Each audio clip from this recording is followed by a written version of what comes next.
Happy Tuesday, everybody. Welcome back to your first edition of Hot News in the brand new year. Congratulations to every single one of you for surviving 2020. It was something, I tell you. 2021's not looking great for me coming up. Anyways, we're going to get into the fact that AMD appears to be just not done with spanking Nvidia just yet. We also got a lot of details around Intel's new launch that's coming up, as well as the fact that we have to talk about Quibi in the first episode of the year. But you know what's going to calm me down is today's episode sponsor, Dr. Squatch, my friends. This is the soap that I use so that I don't smell identical to my wife. I need a distinct scent of my own, and that's where Dr. Squatch helps me to do that. But they don't just make me smell good, they also make me feel good for using their products because they use natural ingredients without harsh chemicals, and it's handcrafted in small batches and cold processed to make sure that you're getting the best out of your soap, as well as making sure that it's not going to leave behind residue that's just not good on your skin. Dr. Squatch is some great soap. I absolutely love it. My cedar citrus, as I've constantly mentioned, is my favorite. But honestly, I just leave the extra soap that I haven't gotten to yet in the office because I think it just makes everything smell better. So I leave it as kind of an aromanizer, aroma breather. Yes. Use coupon code when you check out for 20% off your purchase with Dr. Squatch. Check it out. Smell great. And also be squatchy, friends.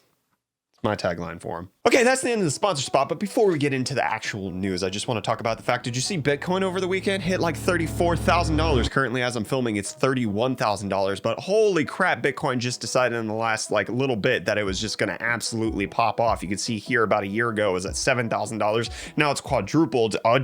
Wow. That's a lot of dollar. But who's also taking off like Bitcoin is AMD. And it turns out that they're just not done slapping Nvidia. Obviously, they haven't slapped anyone because you can get fewer AMD GPUs than you can Nvidia ones. But that's neither here nor there because there's apparently another GPU that's supposed to come out from them. This is according to a USB publication of all things, because apparently the next generation card is still going to use USB-C. Anyways, it's the Navi 21 XTXH.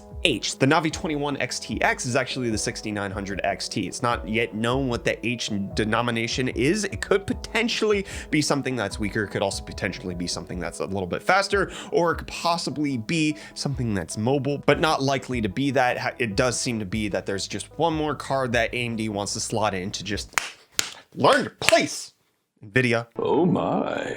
There's also another listing that is not quite known what it actually alludes to, Nashira Point. It doesn't seem to fit in with the fish names that AMD's been doing in the past, so we'll just have to find out what this is when AMD comes out and says, hey, this is what Nashira Point is. But why would you want an AMD GPU when you can get these colorful iGame Vulcan RNG edition GPUs? Look at these things. They're absolutely beautiful. The reason that you would get an AMD GPU as opposed to these 3090s is because they're a limited special edition run of only 6, so good luck getting them at all. But let's stay on the Nvidia side of the fence for a second and talk about the mobile series, which we're expecting to get announced in exactly 1 week. On January 12th, we have some details about the RTX 3080 mobile, and it turns out that it's apparently based on the RTX 3070 core instead of the RTX 3080 core, the GA104 silicon. As it is known, it's going to have 6,144 ampere CUDA cores and be essentially like a desktop RTX 3070 more than a desktop RTX 3080. You can see the details here.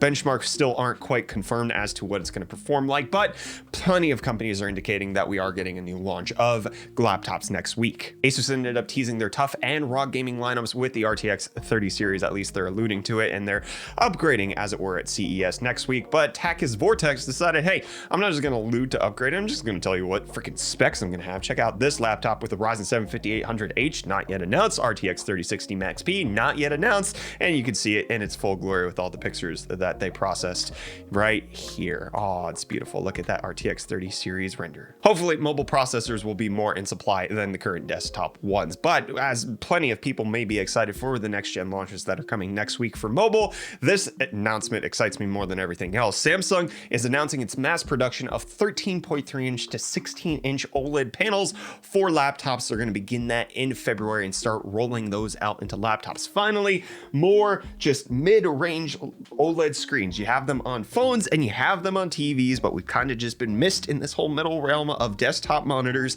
and laptops. I'm excited to see this. Hopefully this will bring the price down and make a whole lot of sense. OLED on laptops, especially for battery life, would be great, except for you deal with the high brightness, but you get the black levels when the pixels are actually off. So that should hopefully help, but nothing's going to help Intel at this point because we're expecting that we're going to get an announcement of Rocket League next week. But according to an MSI representative, while the announcement might be taking place next week, it's not coming out until the end of March. So good luck with actually putting Intel back on top with your paper launch. Well, AMD also kind of did a paper launch, not as bad on the CPUs, but still on the GPUs. It hasn't been quite good, but it's not the only Intel news we have. 500 series chipset motherboards have been kind of disclosed, and we have the logos for them now.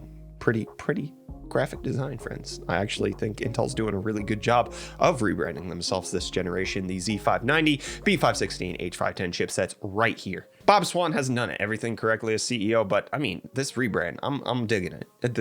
It's aesthetically pleasing. And in case you want a lot of storage in that laptop or desktop of yours, Samsung is announcing their 870 EVO lineup of SATA hard drives. They're 10 megabytes per second faster than the previous 860 EVOs, but in case you want it, it's now going to be the front runner in all of the 2.5-inch drives that they'll have. And you can see here, it's listed at up to 4 terabytes capacity as of right now. And as of right now, Google workers have a much larger union than they've had in the past. This isn't the first time that Google workers have unionized, but it is the largest amount that have done it. 226 engineers and other Google workers have now filed to become the Alphabet Workers Union, which they say that the biggest thing that they want to work on is society and the environment instead of maximizing profits at all costs. We can make money without doing evil, which, Google would agree with you a decade ago, but they removed that. So now evil's totally fine as long as it serves the corporate purpose.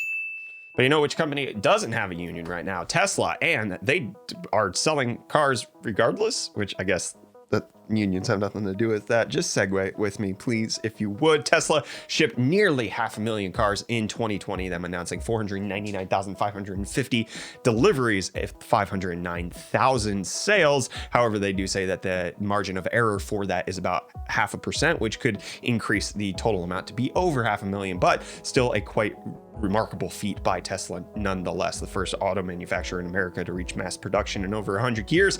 Nothing to sneeze at, but if you sneezed, you might have missed looking at this Model S, which appears to be the new version with just more aggressive styling, a bigger backside, and just all of the stuff that we might be expecting in the plaid refresh of the Model S, which should be coming out sometime soon, especially based on the fact that this one didn't have camo. We'll leave a link in the video description for the video where somebody actually caught this on camera, if that interests you. And if it doesn't, well, it's gonna have to start interesting you more, especially if you live in the state of Massachusetts, because they are planning on banning the sale of gas-powered vehicles by 2035, just like California did. Obviously, this won't necessarily make gasoline vehicles illegal in the state. It would just make it so that you can't purchase them new at a dealership. This is part of their 2050 decarbonization roadmap in order to make sure that we have a more sustainable future for us and our children. And Ikea, a big part of that, actually, they like doing that. Anyways, they want to make sure that your memishly oversized consoles fit into your home furniture by providing you with their Ikea storage. Just look at it. This is how they measure whether or not your storage unit is big enough to have your consoles. That's hilarious. I'm laughing right now on the inside. Laughing all the way to the bank, or am I? Because I don't use a bank anymore if I decide to use Venmo's new mobile app to cash checks, because it's not just a trading app for transferring imaginary dollar signs between me and another person, but now I can take a piece of paper and put more imaginary numbers into my phone. Great stuff. You could benefit from it in case you wanted that. And a lot of people are benefiting from playing video games, and Steam reached its concurrent peak record of over 25 million people playing at the same time. That's a lot of nuts. And now let's get into the thing I most wanted to leave behind in 2020, but it feels somewhat cathartic as well as ironic that I have to deal with it at the beginning episode of 2021. And that is Quibi is apparently in advanced negotiations to sell its content to Roku, which is just beautifully poetic, because the whole reason I hated Quibi to begin with was its pretentious notion that you had to watch it on your phone because of our wicked cool turnstile technology that you could watch in portrait or landscape. It's the most amazing thing since sliced bread, and in fact it's better than sliced bread because you can eat quick bites on Quibi. And obviously selling this content to Roku would mean that it's not going to have the turnstile feature anymore, which just is beautiful. And I have nothing against the shows, I guess. Like, there's crappy television everywhere, and I have nothing against the people working on these shows. So if they can get paid based on the sale of Roku and the ongoing support based on that, like, totally fine. Quibi, just die already, stay dead, rot, decay, and be reabsorbed into the ground so that we can never have to talk about you again. And honestly, you could just be a footnote in some history written about how Meg Whitman thought she could run this company, which was absolutely absurd. And that is the absurd ending that we deserve at the beginning of 2021. So shut up, Siri. So hit the like button if you enjoyed this episode of Hot News. Get subscribed to Hot News for more tech news coming at you through 2021. It's going to be a great year. It's also going to be a great you if you're going to wash yourself with Dr. Squatch. Check it out at the link in the video description. Made with natural ingredients, cold pressed, processed. It's all great. UFD Tech coupon code is that save 20%. Mouth word, no work.